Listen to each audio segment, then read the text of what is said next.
In the distant past, around 231 million years ago, a remarkable creature roamed the earth, the Eoraptor. This prehistoric wonder, a relative of the dinosaurs, was a significant link between the reptile and bird families. The Eoraptor, meaning dawn plunderer in Greek, was discovered in Argentina in the early 1980s.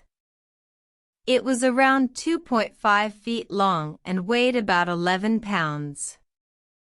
Its unique structure, a blend of reptile and bird features, made it a fascinating subject for paleontologists.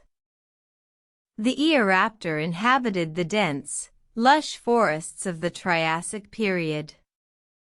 It had sharp claws for climbing trees, a flat chest for running, and feathers for insulation and possibly display.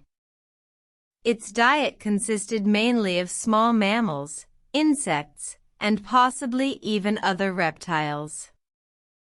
Living in the Triassic forests was not easy for the Eoraptor. The climate was hot and humid, and the competition for food was intense. To survive, the Eoraptor had to be quick and agile, using its sharp claws to climb trees and its sharp teeth to catch prey. However, the Eoraptor was not just a predator. It also had a curious and exploratory nature, which helped it adapt to its environment.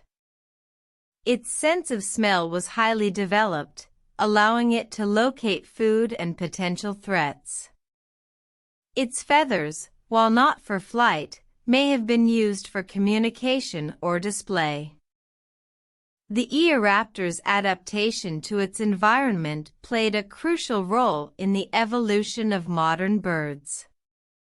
Its feathers, for instance, were a significant step towards flight. The Eoraptor's descendants eventually evolved into the first true birds, marking a significant milestone in the history of life on Earth. In conclusion, the Eoraptor was a remarkable creature that bridged the gap between reptiles and birds. Its unique adaptations to its environment allowed it to survive in the challenging Triassic forests and paved the way for the evolution of modern birds. Understanding the Eoraptor's life and habits provides us with a fascinating insight into the history of our planet and the amazing diversity of life that has evolved over millions of years.